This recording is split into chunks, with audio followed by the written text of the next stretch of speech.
అది రాత్రి వేళ. ఇద్దరు ప్రేమికులు వికాస్ ఇంకా ఖుష్బూ ఇద్దరూ ఇంటి నుండి పారిపోయి పెళ్లి చేసుకోవాలనుకుంటారు. త్వరగా పద, మండపంలో పంతులు గారు మన కోసం ఎదురు చూస్తూ ఉంటారు. నాకు తెలుసు ఖుష్బూ, కానీ భయంగా ఉంది. మీ నాన్నగారు నన్ను వెంబడిస్తారేమోనని. అదంతా నాకు తెలీదు, కానీ ఒక్కసారి పెళ్ళైపోయిందంటే వాళ్ళు కూడా ఏమీ చెయ్యలేరు. అందుకని త్వరగా పద. వికాస్ ఇంకా ఖుష్బూ ఇద్దరూ మండపానికి చేరుకుంటారు. అక్కడ పంతులు గారు వాళ్ల కోసం ఎదురు చూస్తూ ఉంటారు. వికాస్ ఇంకా ఖుష్బూ ఇద్దరూ మండపంలో కూర్చుంటారు. కాసేపటి తర్వాత ఎప్పుడైతే 7 అడుగులు వేసే సమయం వస్తుందో అప్పుడక్కడికి ఖుష్బూ కుటుంబ సభ్యులు చేరుకుంటారు. ఖుష్బూ ఆగు, ఈ పెళ్లిని చేసుకోవద్దు. ఒకవేళ నువ్వు ఈ పెళ్లి చేసుకుంటే మాకంటే చెడ్డవాళ్లు ఇంకెవరు ఉండరు. మేమీ పెళ్లిని వ్యతిరేకిస్తున్నాం. నేను వికాస్ని ఎంతో ప్రేమిస్తున్నాను. తను లేకపోతే నేను బ్రతకలేను. నేను మీకు మాటిస్తున్నాను, మీ అమ్మాయి నేను చాలా జాగ్రత్తగా చూసుకుంటాను. అయితే నువ్వు ఇలా చెప్తే వినవన్నమాట. ఖుష్బూ తండ్రి తన పిస్తోల్ని తీసి వికాస్ని షూట్ చేస్తారు. తను నేల మీద పడిపోతాడు, ప్రాణాలు కోల్పోతాడు. లేదు లేదు వికాస్, నాన్న మీరెంత పని చేశారు. వికాస్ లేకుండా నేను బ్రతకలేను. ఖుష్బూ తనని తాను హోమగుండంలో మంటల్లో కాల్చుకొని చనిపోతుంది. కాసేపటి తరువాత అక్కడికి పోలీసులు చేరుకుంటారు. వికాస్ ఇంకా ఖుష్బూ శవాలు అక్కడే పడి ఉంటాయి. ఖుష్బూ మనసులో తన తల్లిదండ్రుల మీద కోపం చాలా ఉంటుంది.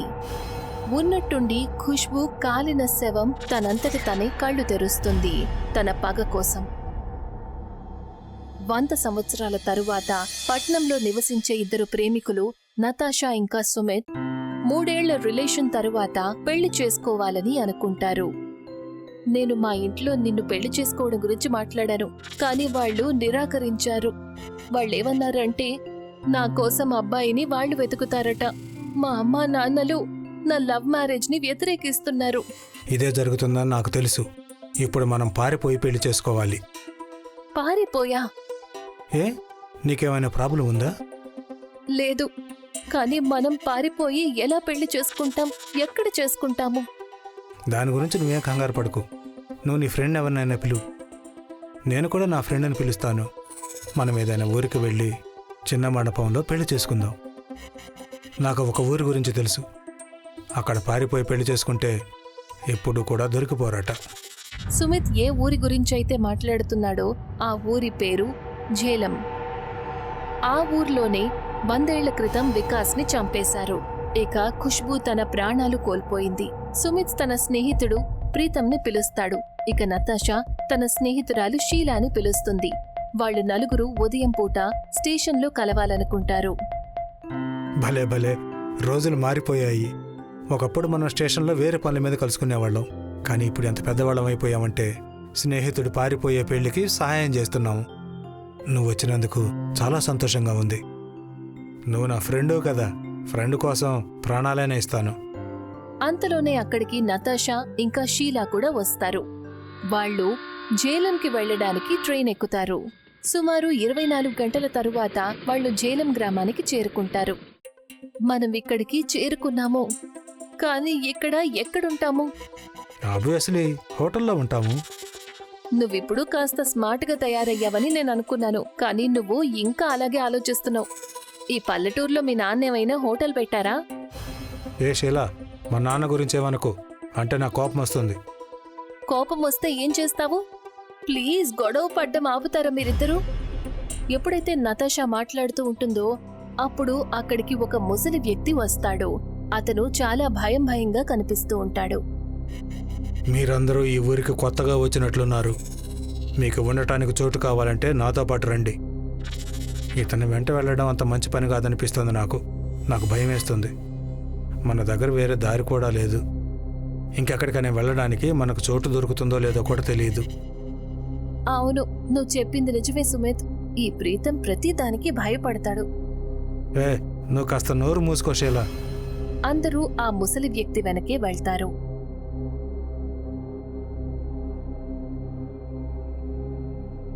ఆ ముసలి వ్యక్తి అందరికీ ఒక ఇంటిని చూపిస్తాడు. అక్కడ ఒక ముసలావిడ ఇంకా ఒక చిన్న పిల్ల ఉంటారు. రండి పిల్లలు, మీ అందరికీ ఆకలి వేస్తూ ఉండుంటుంది కదా, కూర్చోండి, నేను మీకోసం భోజనం వడ్డిస్తాను.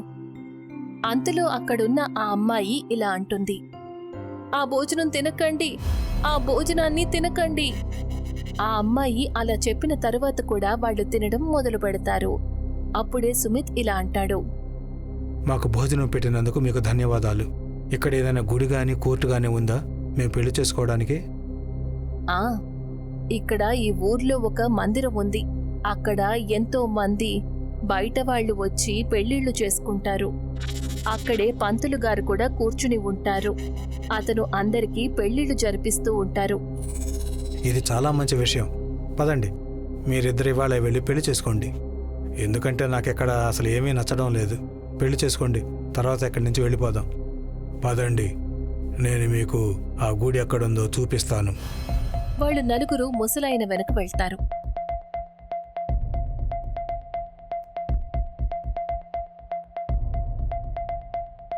ఆ ముసలి వ్యక్తి వాళ్ళని ఆ మండపం వరకు తీసుకువెళ్తాడు. వికాస్ ఇంకా ఖుష్బూ అక్కడే మరణించారు. ఇక్కడికి ఎంతో మంది పెళ్లి చేసుకోవడానికి వస్తారు. ఎవరైతే ఇక్కడ పెళ్లి చేసుకుంటారో వాళ్ళు ఎప్పుడూ సంతోషంగా ఉంటారు. మీరిద్దరూ కూడా ఇక్కడే పెళ్లి చేసుకోండి. అలాగే, ఇవాళ మేమిద్దరం ఇక్కడే పెళ్లి చేసుకుని ఒకటవుతాము. ఏం చేయాలనుకుంటున్నారో త్వరగా చేయండి. నాకెందుకో ఈ మండపం విచిత్రంగా అనిపిస్తుంది. నువ్వొట్టి పిరికివాడివి ప్రీతం. నాకస్సలు నమ్మకం కలగడం లేదు. ఎవరైనా ఇంత భయంగా ఎలా ఉండగలరు? మీరిద్దరు మళ్ళీ గొడవ పట్టం మొదలుపెట్టారా? ఇది సంతోషించాల్సిన సమయం. మీరిద్దరు మాకు స్నేహితులైనందుకు మా కోసం సంతోషించేలా ఉండండి. దయచేసి క్షమించండి. మండపంలో ఒక పంతులు ఉంటారు. అతను బరువైన గొంతుతో, వచ్చి కూర్చోండి. నేను చాలా పెళ్ళిళ్ళు చెయ్యాలి. మీరిద్దరే కాదు ఇక్కడ పెళ్లి చేసుకోవడానికి వచ్చింది. సుమిత్ ఇంకా నతాషా ఇద్దరూ కూడా వెళ్లి మండపంలో కూర్చుంటారు. పంతులు గారు వాళ్లకి పెళ్లి చేయటం మొదలు పెడతాడు. ప్రీతం ఇంకా షీలా ఇద్దరు వాళ్ల మీద పువ్వులు చల్లుతారు. ఉన్నట్టుండి పంతులు మొహం ఎర్రగా మారిపోతుంది. పంతులు గారు, మీకేమైంది? మీ బట్టలకి మొహానికి రక్తం ఎందుకు అంటుకుంది? సుమిత్, నాకేది సరిగ్గా ఉన్నట్టు అనిపించడం లేదు. షీలా, నీ బట్టలకు కూడా రక్తం ఉంది. ప్రీతం, నీ బట్టలకి కూడా రక్తం అంటుకొనుంది. నేను ముందే చెప్పాను కదా ఇక్కడేదో సరిగ్గా లేదని. నేను ఎప్పుడూ ఈ ఊరి పేరు కూడా వినలేదు. కానీ నేను కేవలం మీకోసమే వచ్చాను ఇక్కడికి. సుమిత్, నా వల్ల చాలా పెద్ద తప్పు జరిగిపోయింది. ఇప్పుడు మీరు ఇక్కడి నుంచి తప్పించుకొని పోలేరు. ఇక్కడి నుంచి ఎవరూ తప్పించుకొని పోలేదు ఇంతవరకు. కాసేపు ఆగండి, తను వస్తుంది. పంతులు గారు, ఎవరు వస్తున్నారు? ఖుష్బూ. ఖుష్బూ. ఖుష్బూ అక్కడికి వస్తుంది.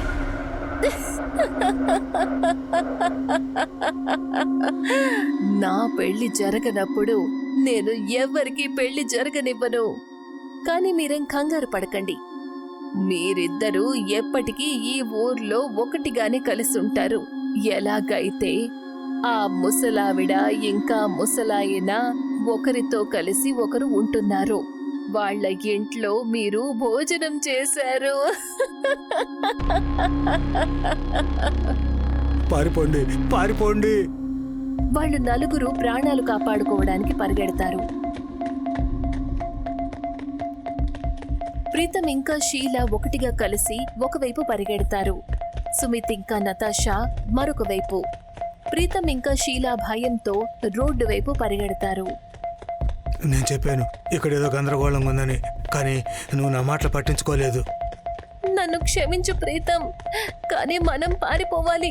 ఎలాగైనా ఈ ఊరి నుండి దూరంగా వెళ్ళిపోవాలి. అంతలో వాళ్ళకి అక్కడొక పోలీస్ జీప్ కనిపిస్తుంది. చూడు, పోలీస్ జీప్. అందులో ఎవరో కూర్చుని ఉన్నారు. పద, వెళ్ళి వాళ్ళని సాయం అడుగుదాం. ఏంటి పిల్లలు, ఎక్కడికి పారిపోతున్నారు? మా ప్రాణాలకు ప్రమాదం ఉంది. దయచేసి మమ్మల్ని ఈ ఊరి నుంచి దూరంగా తీసుకువెళ్ళండి. మీరేం భయపడకండి. వచ్చి నా కారులో కూర్చోండి. మిమ్మల్ని నేను క్షేమంగా తీసుకువెళ్తాను. నాకు ఈ ఊరి విషయాలన్నీ తెలుసు. వెళ్ళేదారిలో మీకు అంతా చెప్తాను. ప్రీతం ఇంకా షీలా ఇద్దరు పోలీస్ జీప్లో కూర్చుంటారు. ఇక పోలీస్ అతను వాళ్ళకి అన్ని విషయాలు చెప్పటం మొదలు పెడతాడు. ఇక్కడ ఖుష్బూ అనే అమ్మాయి తన ప్రాణాలు తీసుకుంది. ఎందుకంటే తన తల్లిదండ్రులు తన ప్రియుణ్ణి కాల్చి చంపేశారు. ఆ తర్వాత తన ఆత్మ రాక్షసిగా మారిపోయింది. తర్వాత తన పంతుల్ని, పోలీసుల్ని, ఊరి వాళ్ళందరినీ చంపేసింది. అప్పటి నుంచి ఈ రోజు వరకు ఊరు శ్మశానంగా మారిపోయింది. కానీ మేమిక్కడికి వచ్చినప్పుడు అంతా బాగానే ఉంది కదా. అదంతా కూడా ఒక మాయ. ఇక్కడికి ఏ ట్రైను రాదు.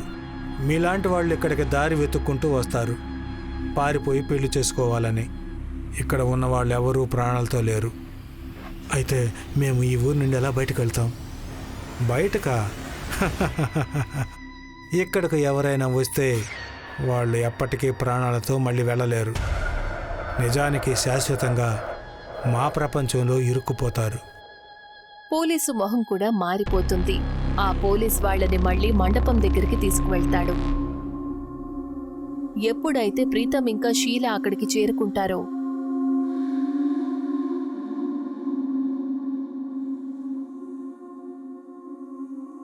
రండి, నేను మీకోసమే ఎదురు చూస్తున్నాను. నన్ను చంపొద్దు ప్లీజ్. నా వల్ల చాలా పెద్ద తప్పు జరిగిపోయింది. మేము ఏమీ చెయ్యలేదు, ప్లీజ్ మమ్మల్ని వెళ్ళనివ్వు.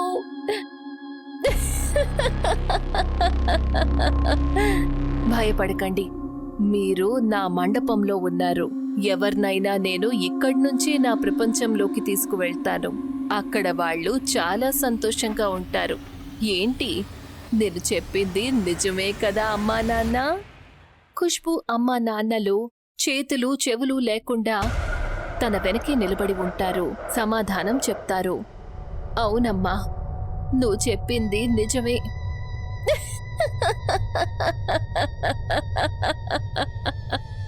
ఖుష్బూ ప్రీతం షీలా ఇద్దరిని చంపేస్తుంది. ఆ నలుగురు గురించి ఎవరికీ ఎటువంటి వివరాలు తెలియవు. సాయంత్రం 7 గంటలవుతుంది.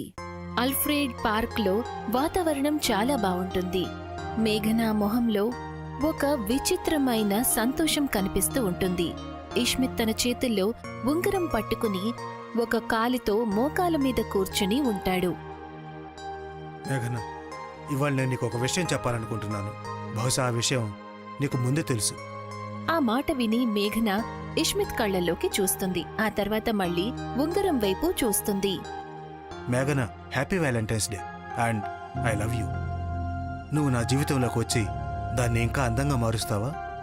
ఆ మాట విని మేఘన కళ్ళల్లో ఆనంద భాష్పాలు వస్తాయి. ఇక తను సరే అని తలోపుతుంది. ఇష్మిత్ మేఘనాకి ఉంగరం పెడతాడు. ఆ తర్వాత తనని గట్టిగా హత్తుకుంటాడు. అప్పుడే ఉన్నట్టుండి చల్లని గాలులు వీస్తాయి. అరే, వాతావరణం ఉన్నట్టుండి ఎందుకు మారిపోయింది? వాళ్ళిద్దరికీ కొంత దూరంలోనే ఎవరో ఉన్నట్టుగా అనిపిస్తుంది. చీకట్లో తన ఎర్రని మెరిసే కళ్ళు వాళ్లనే చూస్తూ ఉంటాయి. దాని గురించి వాళ్లకసలు ఏమీ తెలీదు. సరే, ఇవాళ వ్యాలంటైన్స్ డే, ఇంకా మన ప్రేమకు మొదటి రోజు కూడా. మనం కాస్త క్వాలిటీ టైం స్పెండ్ చేద్దాం. వాళ్ళిద్దరూ ఒక రెస్టారెంట్కి వెళ్లి డిన్నర్ చేస్తారు.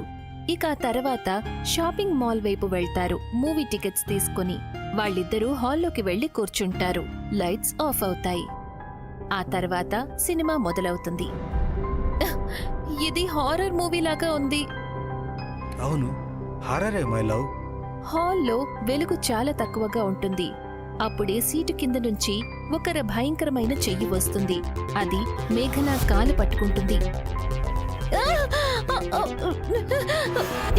తను గట్టిగా అరుస్తూ లేచి నిలబడుతుంది. అరే, ఏమైంది మేఘన? మేఘన నోట్లో నుంచి మాట రావడం లేదు. తను చాలా గట్టిగా ఊపిరి తీసుకుంటూ ఉంటుంది. ఐఎమ్ సారీ, నాకు తెలియదు నువ్వు హారర్ మూవీస్ చూస్తూ ఇంతగా భయపడతావని. లేదు, సినిమా సీన్ వల్ల భయపడలేదు. ఎవరో సీటు కింద నుంచి నా కాలు పట్టుకున్నారు. ఎవరై ఉంటారు? నీ వెనక ఉన్న సీట్లన్నీ కూడా ఖాళీగా ఉన్నాయి కదా. అది చూసి మేఘన కూడా ఆశ్చర్యపోతుంది. సరే మేఘన, పద, మనం ఇక్కడి నుంచి వెళ్ళిపోదాం. నేను నిన్ను ఇంటి దగ్గర డ్రాప్ చేస్తాను. వాళ్ళిద్దరూ మాల్ నుంచి బయలుదేరి కార్లో కూర్చుంటారు. ఇష్మిత్ డ్రైవ్ చేస్తూ ఉంటాడు. మేఘన తన పక్కనే కూర్చుని ఆలోచిస్తూ ఉంటుంది. హాల్లో తను ఏదైతే ఎక్స్పీరియన్స్ ని ఎదుర్కొందో అదంతా నిజమేనా లేకపోతే కేవలం తన భ్రమ మాత్రమేనా అని. ఇష్మిత్ ఎప్పుడైతే సొసైటీ గేట్ ఎదురుగా కార్ ఆపుతాడో అప్పుడు తను అంటాడు, మీ ఇల్లు వచ్చేసింది మేఘన. What's wrong with you?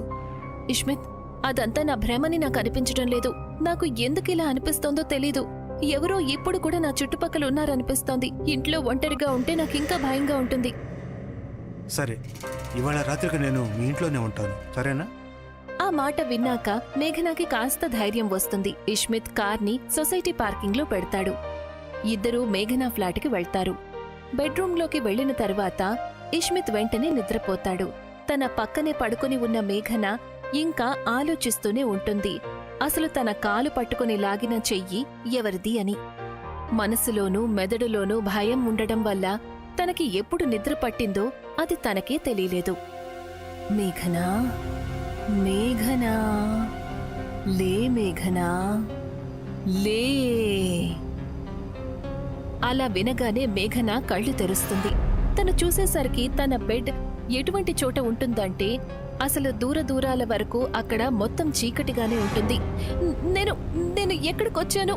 ఇష్మిత్, ఇష్మిత్, నువ్వెక్కడున్నావు? తను లేచి నేల మీద కాలు పెడుతుంది.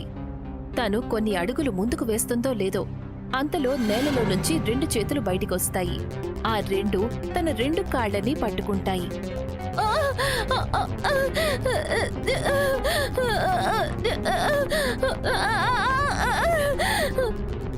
ఉన్నట్టుండి తను కింద పడిపోతుంది. ఆ తర్వాత మరో 2 చేతులు బయటికొస్తాయి. ఆ 2 చేతులు మేఘన భుజాలను పట్టుకుంటాయి.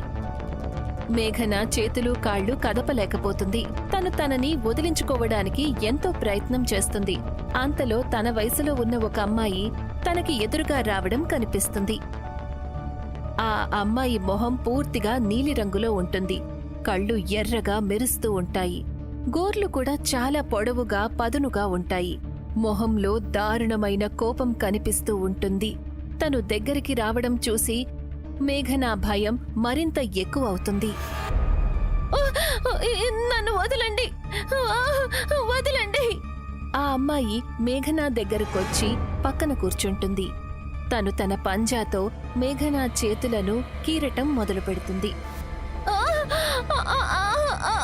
వద్దు, నన్ను వదిలే.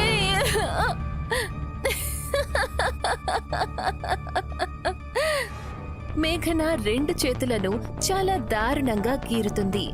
తన 2 భుజాలలో నుంచి చాలా రక్తం కారుతుంది. తన శరీరం అంతా వణికిపోతూ ఉంటుంది. ఆ అమ్మాయి మేఘన కడుపు మీద కూడా గోర్లతో కీరుతుంది. కాపాడండి,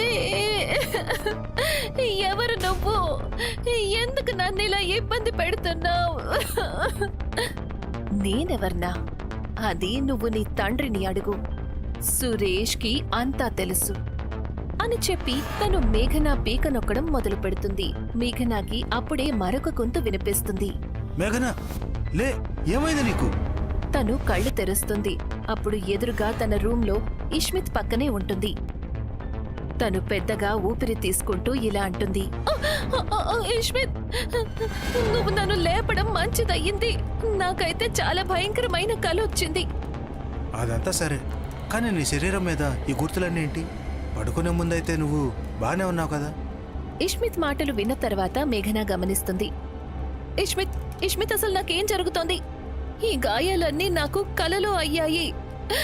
మరి ఇప్పుడు నా శరీరం మీదకి ఎలా వచ్చాయి? ఎవరు గాయం చేశారు? నువ్వేం మాట్లాడుతున్నావో నాకు అర్థం కావడం లేదు.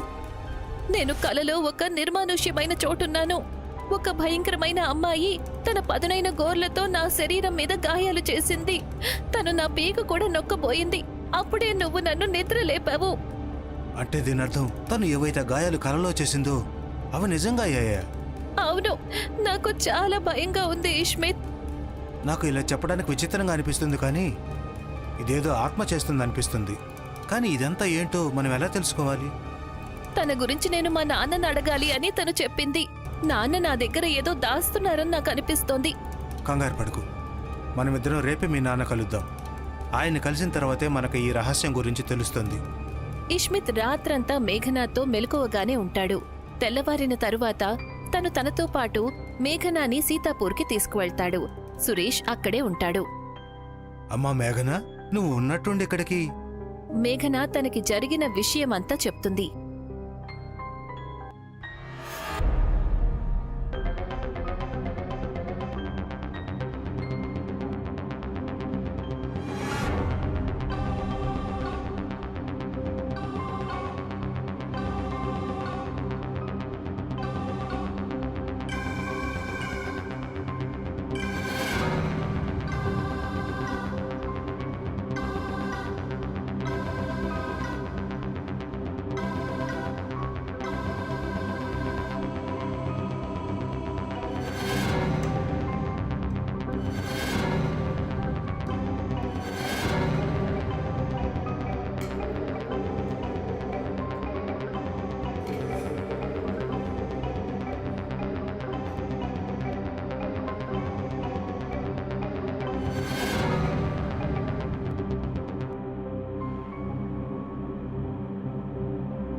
అదంతా విన్న తర్వాత సురేష్ పూర్తిగా ఆశ్చర్యానికి గురవుతాడు.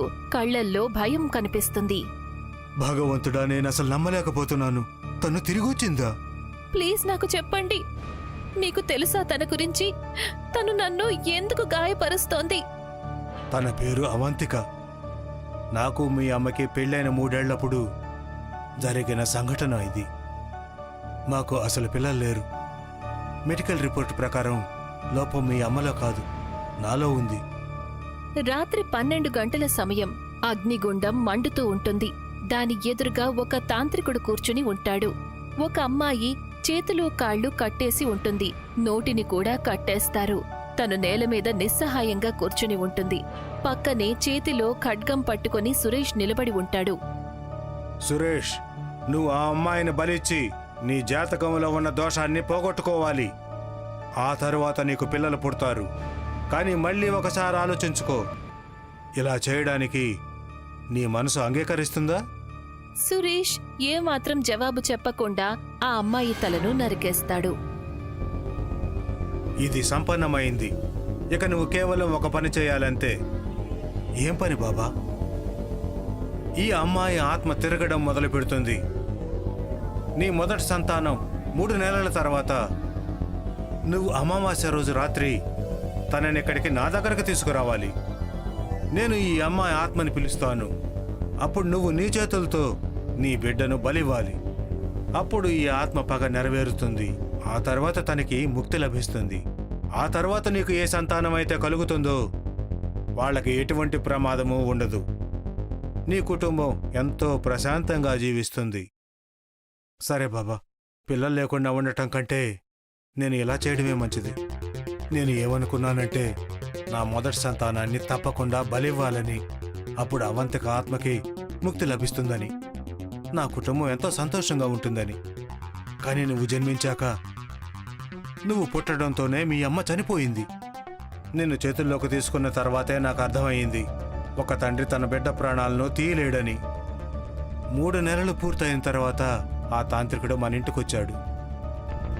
నువ్వు తనని బలివ్వక తప్పదు, లేకపోతే తనకు 18 ఏళ్లు నిండిన తర్వాత అప్పుడు వచ్చే అమావాస్యకి అవంతిక ఆత్మ తనను చంపి తన పగ తీర్చుకుంటుంది. అప్పుడే తనకి ముక్తి లభిస్తుంది. లేదు, తనని నేను చంపలేను, నేను తన తండ్రిని. అలా ఆలోచించే బహుశా దూరంగా ఉంటే ప్రాణాలతో ఉంటావేమోనని నిన్ను చిన్నప్పుడే నేను బోర్డింగ్ స్కూల్కు పంపించాను. కానీ నాకు తెలియదు తల్లి, తను నీ వరకు ఎక్కడికైనా చేరుకోగలదని. అయితే ఇప్పుడు మేఘనాని ఎలా కాపాడుకోవాలి? నేను ఇప్పుడే ఆ తాంత్రికుడి దగ్గరికి వెళ్ళొస్తాను. బహుశా అతని దగ్గర ఉపాయం ఉంటుందేమో. అలా చెప్పి సురేష్ వాళ్ళిద్దరినీ అక్కడే వదిలేసి వెళ్ళిపోతాడు. రాత్రి ఎప్పుడైతే గడుస్తూ ఉంటుందో మేఘన గుండెల్లో భయం కూడా పెరుగుతూ ఉంటుంది. రాత్రి సుమారు 11 గంటలవుతుంది. ఇంటి లైట్స్ అన్నీ వాటంతటవే బ్లింక్ అవుతాయి. ఇక అవంతిక భయంకరమైన నవ్వు ఇల్లంతా వినిపిస్తుంది.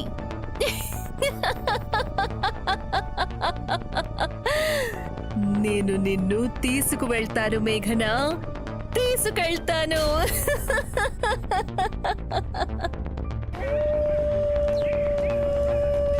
అప్పుడే ఎదురుగా వాళ్ళకి అవంతిక రావడం కనిపిస్తుంది. నువ్వు తనని కాపాడలేవు అని చెప్పి తను మేఘన చెయ్యి పట్టుకుంటుంది. ఆ తర్వాత తనని కిటికీలో నుంచి బయటికి విసిరేస్తుంది. మేఘన కిటికీ అద్దాన్ని పగలగొట్టుకుంటూ బయటికి వెళ్తుంది. మేఘన చుట్టుపక్కల గాజు ముక్కలు పడి ఉంటాయి. అవంతిక ఒక పదునైన గాజు ముక్కను తీసుకొని ఇలా అంటుంది, దీనితో నీ పీక కోసి తల్లడిల్లేలా చేస్తాను. అవంతిక గాజు ముక్కను మేఘనాకి గుచ్చబోతుంది. కాని అంతలో ఇష్మిత్ మేఘనా మీదకు వస్తాడు. ఆ గాజు ముక్క ఇష్మిత్ నడుంకి గుచ్చుకుంటుంది. ఈ మజ్ను మళ్ళీ వచ్చేశాడా? ముందు నువ్వే చావైతే అని చెప్పి తను ఇష్మిత్ నడుం మీద పొడుస్తూనే ఉంటుంది. తన నడుం అంతా కూడా రక్తంతో తడిసిపోతుంది. ఇష్మిత్ ప్రతిసారి అరుస్తూనే ఉంటాడు, కానీ మేఘనా మీద నుంచి తప్పుకోడు. తను పూర్తిగా మేఘనాని సురక్షితంగా ఉంచుతాడు. అవంతిక ఆగు! అవంతిక, మేఘన తాంత్రికుడి వైపు చూస్తారు. తాంత్రికుడి చేతుల్లో నరికేసిన సురేష్ తల ఉంటుంది. దాని నుండి ఇంకా రక్తం కారుతూనే ఉంటుంది.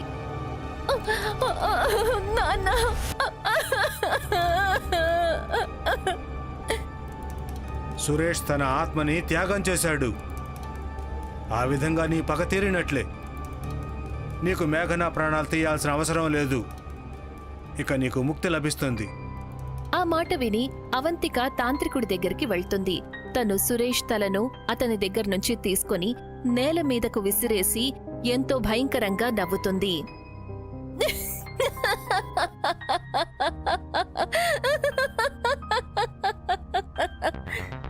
తను సురేష్ తలను తన కాలితో తంతుంది.